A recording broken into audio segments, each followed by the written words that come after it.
Take your mind into the wonderful world of physical, emotional, psychological, and spiritual wellness. Ladies and gentlemen, welcome to the Kinetic Hour. Conversations with you and guests. With your host, Kenneth Wesley Mason. That's me.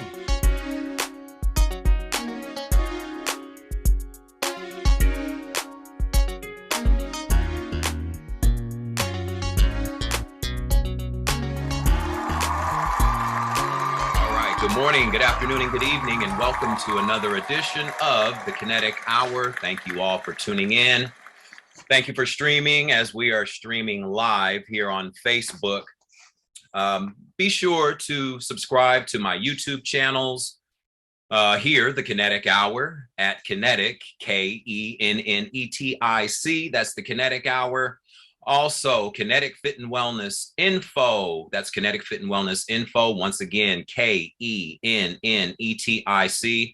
Make sure to subscribe. Again, thank you all for tuning in. My guest, and I'm so happy she's here. She's taken the time out of her busy schedule. I'm going to read her bio here, and then we're going to get into a lot of things as far as our time is concerned. Dr. Roopa Chari, a medical doctor. She specializes in internal medicine and also practices integrative and functional medicine. And she's been doing this for over 25 years, folks. Okay. She's co-owner and co-founder of a family-owned integrative medical center called the Chari Center of Health. She has a leading-edge natural approach for treating the underlying causes of both physical and psychological conditions with nutrition, proven natural remedies, mind-body techniques, and advanced wellness technologies to get results for her patients. She has also been featured on local and national television shows, including the Learning Channel, and local and national radio programs and podcasts around the country. And she's also co-author of the #1 best-selling international book called Ready, Aim, Inspire. Ladies and gentlemen, please give a warm Kinetic Hour welcome to Dr. Roopa Chari. Thank you for joining us. Oh, thank you, Ken. It's great to be here, and thank you for having me on your show. You're always such a visionary, and thank you. It's just wonderful to be here. Thank you so much. First question I have is just real quick, go into why, because you're a medical doctor, and why did you choose to essentially step out of the standard realm of allopathic medicine, being that you are a medical doctor, and going into what's called integrative or functional medicine? Can you explain your journey and how you transitioned into that? Maybe what you saw, things maybe weren't right with you and your soul as far as patients are concerned. And can you define what is integrative or functional medicine? Definitely. Well, my story begins actually because my parents are from India. And so when we were growing up, our mother always gave us natural remedies, and she would bring in, people and healers from India and yogis who always talked about mind-body medicine, what types of foods to put into our body, detoxification, spirituality. So I always knew that I would end up going along in the field of holistic medicine in some level. And so then my mother encouraged me. She said, if you go into medicine, you can be the bridge between both worlds and, prevent disease, help people get off medications. And because mom always was giving us natural remedies and she's a visionary, that really inspired me. So I went into medicine, and even at that time, even now it's still very new as far as talking about nutrition, vitamins, minerals, right? The basic things. But even back then, it was even much more so. So it was tough for me to, in the sense of, because my philosophy was different. Mm-hmm. But so when I got through medical school and residency, had all of the training, traditional training. Then I knew as soon as I was done, I said, now I can't wait to Yeah. start our own Yeah. practice and do what we love. So that's what we opened our own practice at Chari Center of Health in 1999 with my mother and my brother Deepak, and who's an Right. engineer and biofeedback specialist. So we address the physical and emotional parts. So integrative medicine for me is the bridge between allopathic medicine, and which is, with the pharmaceutical companies and the medications, and holistic, or what I actually call traditional medicine, is medicine that has been done for thousands of years Right. using natural remedies and getting to the root causes, addressing both in terms of toxins, nutritional deficiencies, and other things we'll talk about. Absolutely. Now, can we do this? Can we start with the first three? We have this list here because you specialize in proving customized programs for weight loss, diabetes, high blood pressure, high cholesterol, digestive or gut health, natural hormone balance, anxiety and depression, insomnia, and fatigue. Now, can we start with the first three? Because weight loss, diabetes, high blood pressure. Why is it that it's so easy for people to gain weight, as we see that we have a obesity epidemic here in America, at least, and it's actually spreading across the entire planet right now? Why is it so simple or easy for people to gain weight, but it becomes so difficult for a lot of people to actually lose the weight? Definitely. Why do you think that is, according to your expertise and your experience? Well, what I've been seeing, and it's increasing over the years, is the amount of toxins that we're exposed to in Okay. terms of pesticides, herbicides, fungicides, all of these toxic sprays that are being sprayed on our soil, in our soil, and in the air. It's in our water, it's everywhere around us.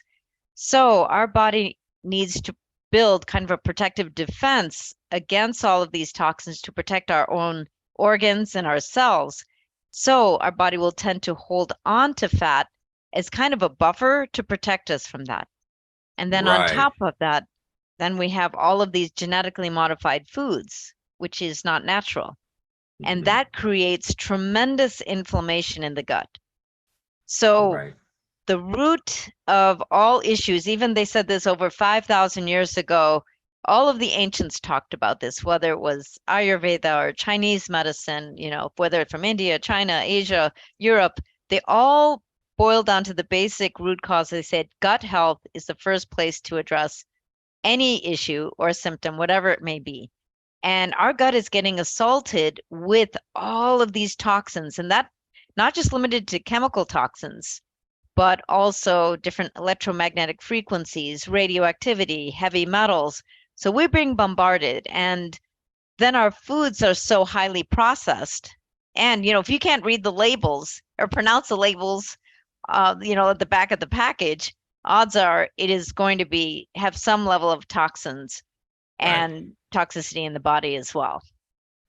Yeah. And I've seen that too. And talking about weight loss, I just want to get your professional opinion about something that's really prevalent today, as far as weight loss, and being a woman as well. You can possibly address this because the trend today with a lot of women wanting to lose weight is to get what's called the Brazilian butt lift, or or taking fat from one part of the body and placing it somewhere else to shape the body, versus possibly changing the diet, or possibly going to the gym, doing mild exercise.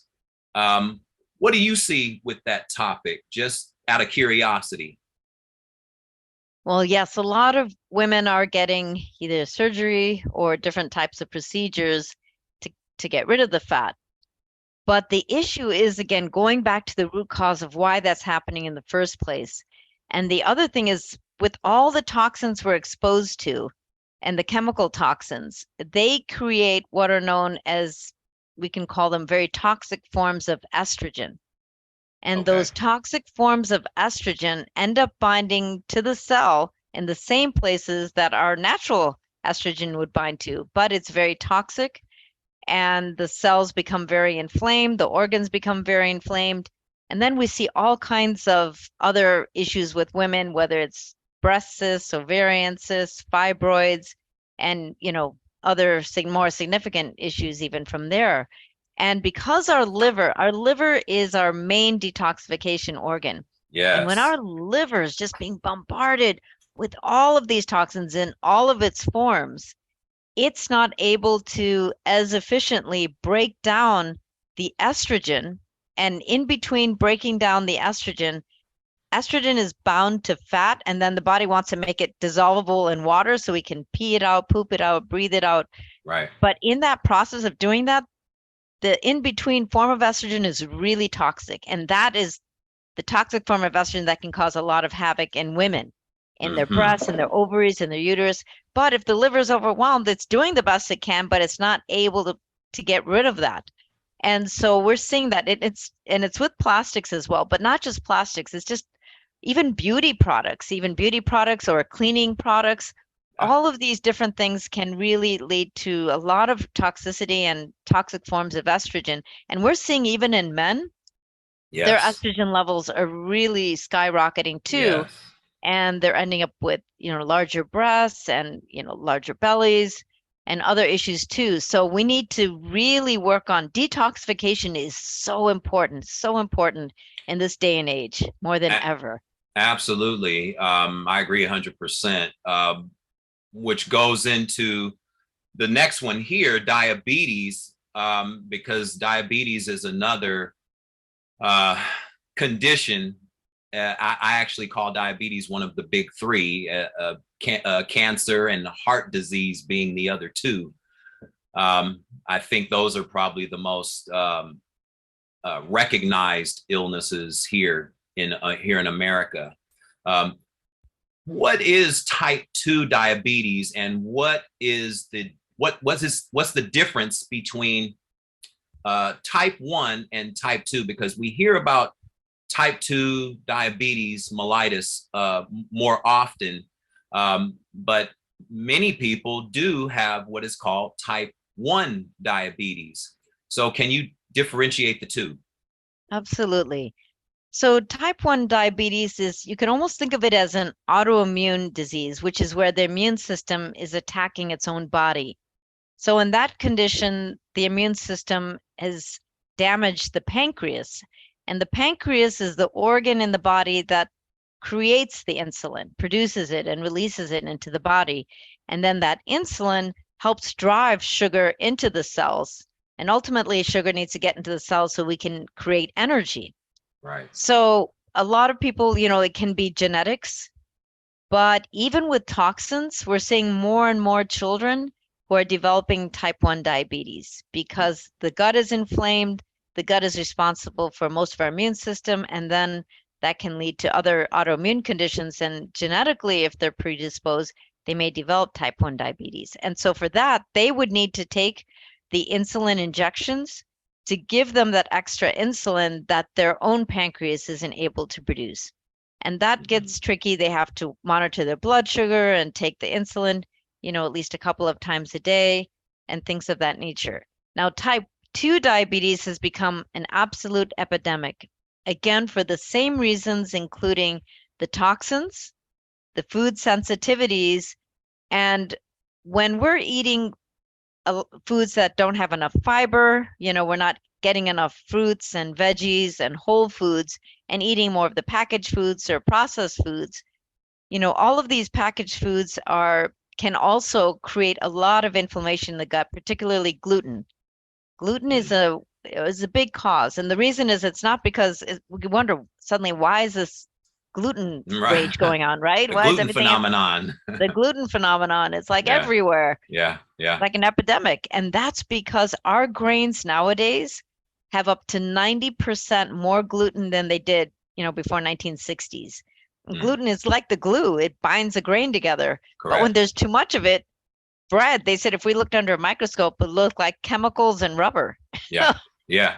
Yeah. And so That's that's right. skyrockets the blood sugar. And that So stays in the gut as well. I mean, it cakes in your gut like paper mache. that's right. Absolutely. It's true. Body Yeah. can't break it down. Yeah. And then most of the grains have been sprayed with, like glyphosate, which is a really toxic chemical. So that creates more inflammation in the gut. And the body is under a lot of stress then and inflammation, and our blood sugar goes up. And then with type 2 diabetes, what happens is that the cells, the pancreas, that organ that makes the insulin, is making the right amount of insulin, but that insulin is going down to the cell and knocking on the cell saying, let me in. Yeah. And the cell says, I don't know who you are. I'm not letting you in. So Hmm. then the body says, let's make more insulin and more. So more insulin goes down, but still not making that connection. So then Right. sugar can't get into your cell to make energy. But that extra insulin in the body that's floating around can then cause weight gain as well, and especially belly fat. And then we Yeah. would kind of get Yeah. in that cycle. Wow. Yeah. I mean, diabetes is definitely one of those things. I remember when I was in elementary school, diabetes was very new to me. And I remember and we're talking late 70s, early 80s. Um, I remember it was one girl, she used to bring this fruit, like oranges and different things like that to, I guess, give herself that extra sugar, natural sugar. But I never understood diabetes until much later. And also, cancer was very new to me as well as a child growing up. And then going into natural health, I started kind of learning about it a little bit more. And diabetes, I do know that there's a couple of people, a couple of relatives in my family that have had diabetes. Um, I usually tell people that diabetes or any illness or condition does not have to, quote, run in the family. We have certain family patterns that we kind of follow for generation after generation after generation. And then the family develops these conditions, and then we do believe it's genetic. But I, but from what I've learned over the years, that what we can do is change the pattern, or change the food pattern, or change the type of foods that we eat, or modify the diet, not necessarily eliminating everything in the diet, but making some subtle changes so the body can make its own adjustments accordingly. The body, we have no idea how magical the human body is when we feed it the right fuel. Is that the right assessment? Absolutely. No, it's true, Ken. It is absolutely true that it goes back to the basics of eating fresh fruits and vegetables, organic as much as possible, as a lot of fiber, which goes back to our veggies and, grains in the right amounts. And we Right. have to, I can share a little more later with that too, because we had to change things a little bit based on everything that's going on in our agricultural industry. Right. But yes, if we get back to the basics of good food, exercise, water, reducing our stress, and taking some supplements because our soil just doesn't have enough of the minerals that we need nowadays, just Yeah. because, again, of the agricultural industry, and then clearing those toxins, it's magical. People are able to reduce or ideally get off of their medication. And Yeah. it's just so powerful. And there's so much we can do that's in our hands. Absolutely. And I try not to, me coming from the holistic side of health and wellness. Again, I tell people that we can't be so reliant on the magic pill, if you will. There's so many things out there that we can utilize as far as getting our nutrient dense, getting all the elements that we need, all the minerals, all the vitamins, or what we call vital minerals, that the body needs, including the pancreas.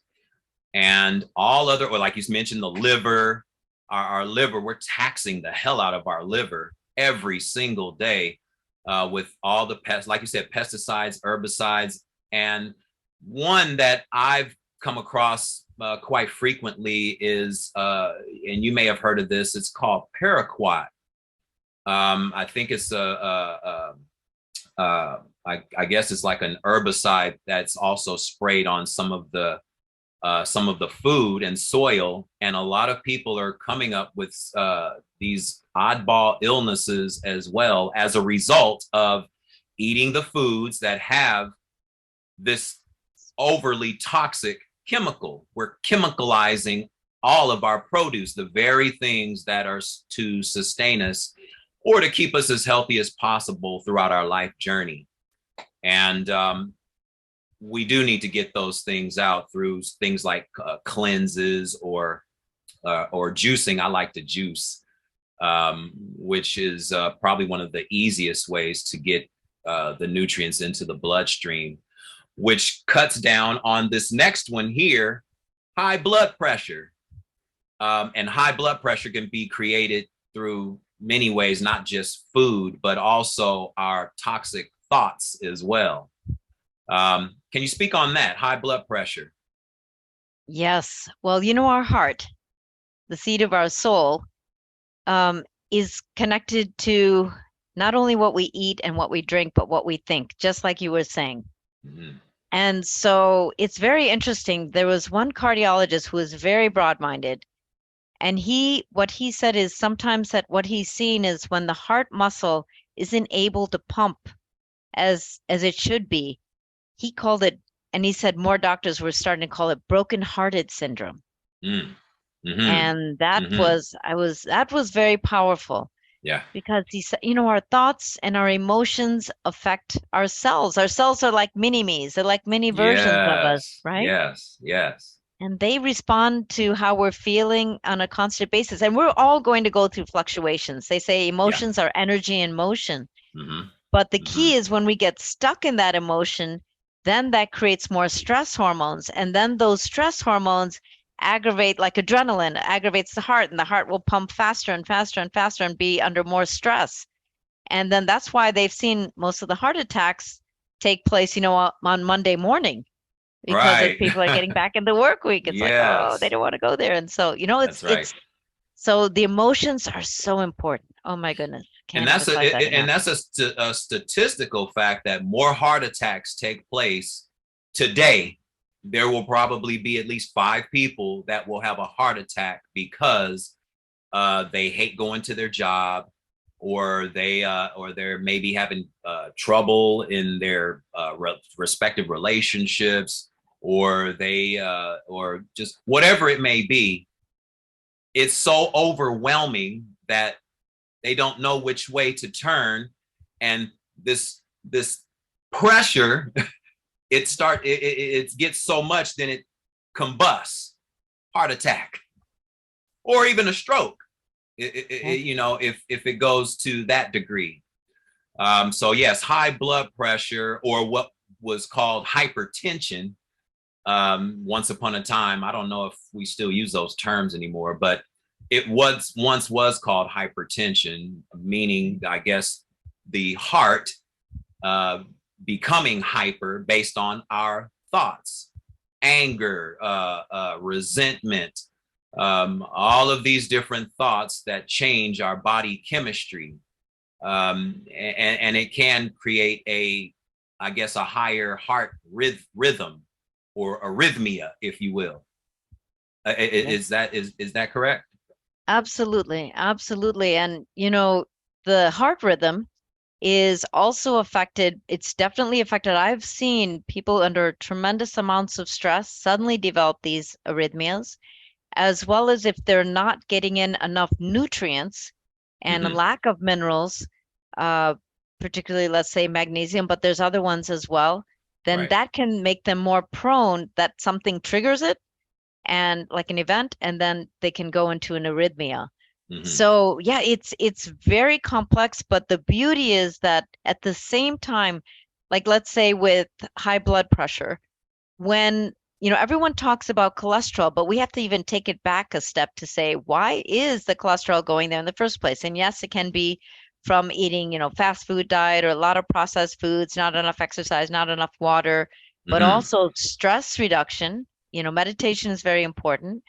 But also what happens is when the lining of the arteries become inflamed, then the body says, oh, we need to put some cholesterol, like a soothing back, balm to kind of take away the Right. inflammation. And so it's Right. putting it there, and then it's sticky. So Yep. then minerals, as they're passing through there, like let's say calcium, they get stuck on that calcium. And then, that plaque would develops, which is like the hardening of the arteries, and then it can kind of close off the arteries, providing blood flow to the heart and to the rest of the body.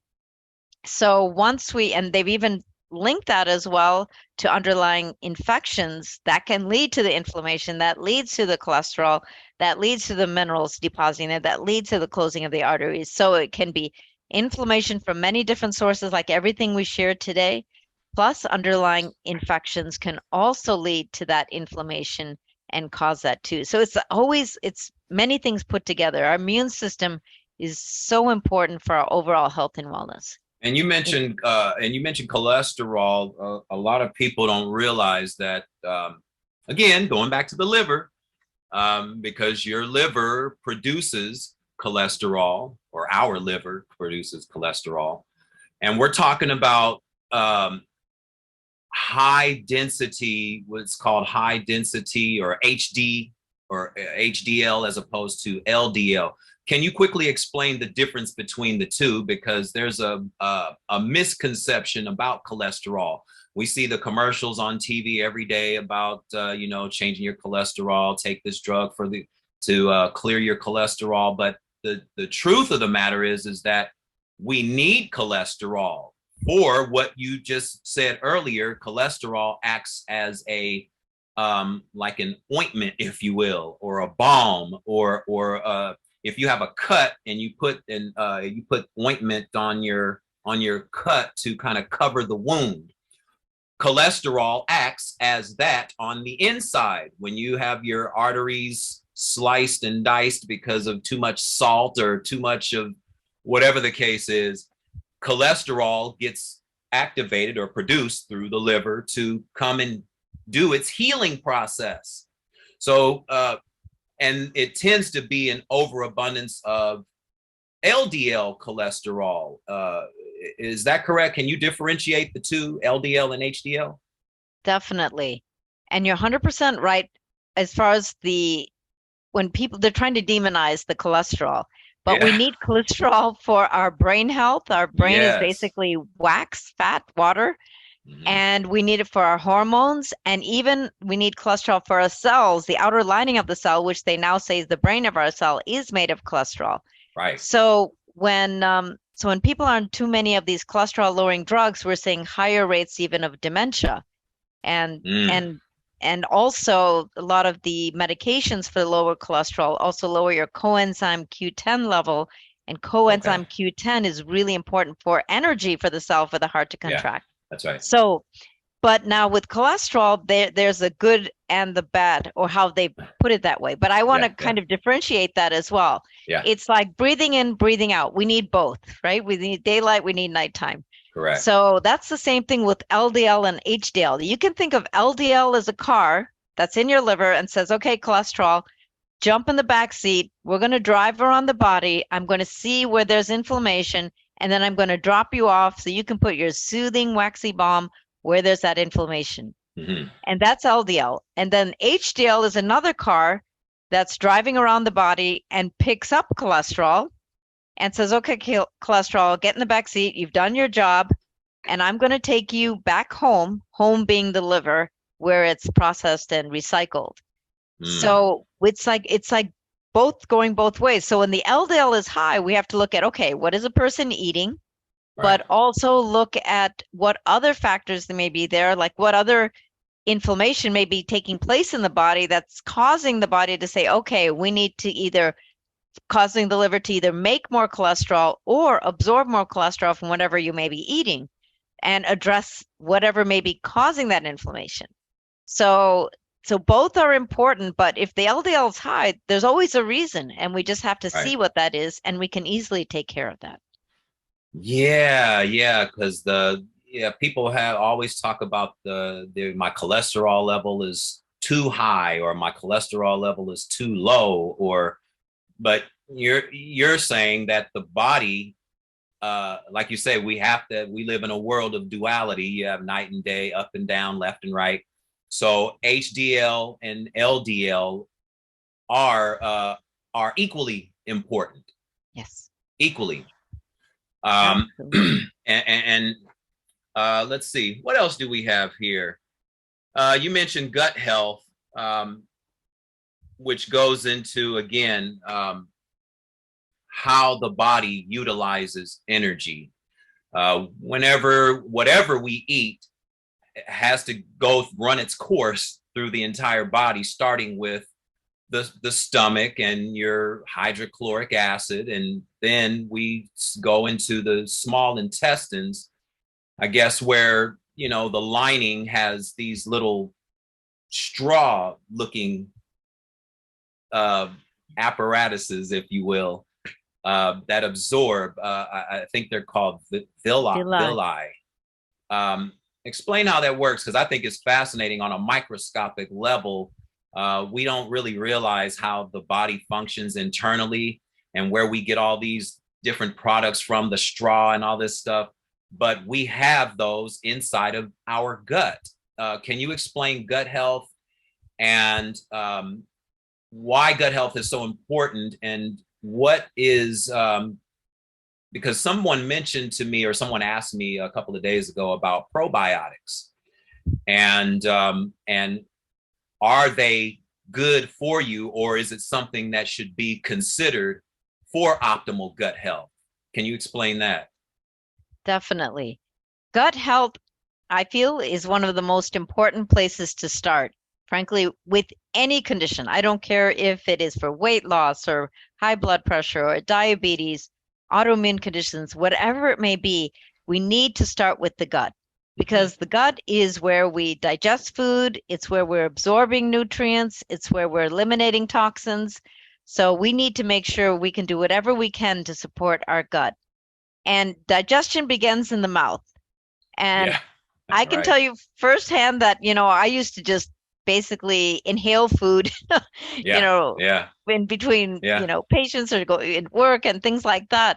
Yeah. And Same so, here. Same here. right, we've all Yeah. done that. Yeah. And so I remember one gastroenterologist who also was holistically oriented who said, we've gone so far off from getting back to really what is needed to digest our food. She said, when we sit down to eat, play some nice music, put our phones and other things away, take a couple of relaxing deep breaths, and that itself will stimulate your stomach to make more of the stomach acid as well as the digestive enzymes because they say rest and digest.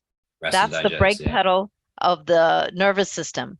And so then your mouth will also produce more saliva. So digestion begins in the mouth. So we need to really chew our food as much as possible so it becomes a liquid, take our time, relax, and actually treat eating as a form of meditation.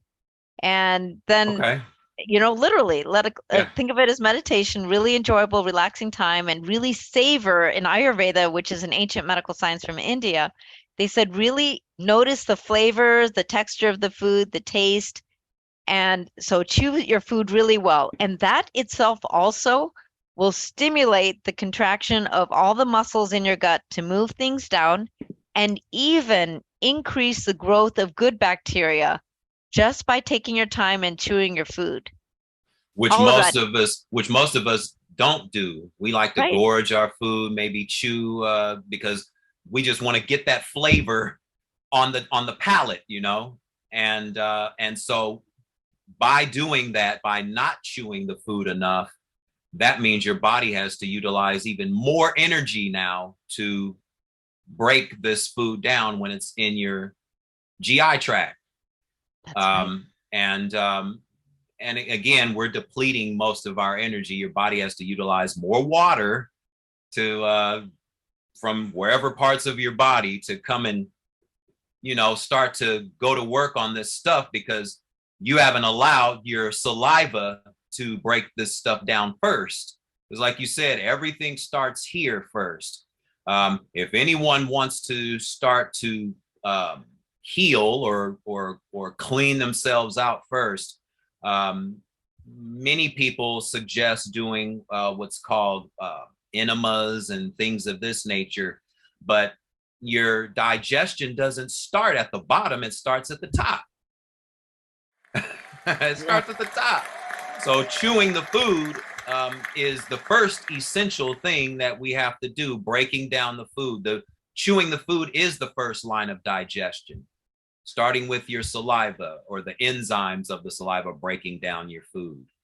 It just makes the digestive process a lot easier. Because of the diets that we do eat that have no nutrient density whatsoever, the fast food that will spike your cholesterol, possibly even spike your insulin levels to a degree that at some point you're going to keep backing yourself up like a trash compactor.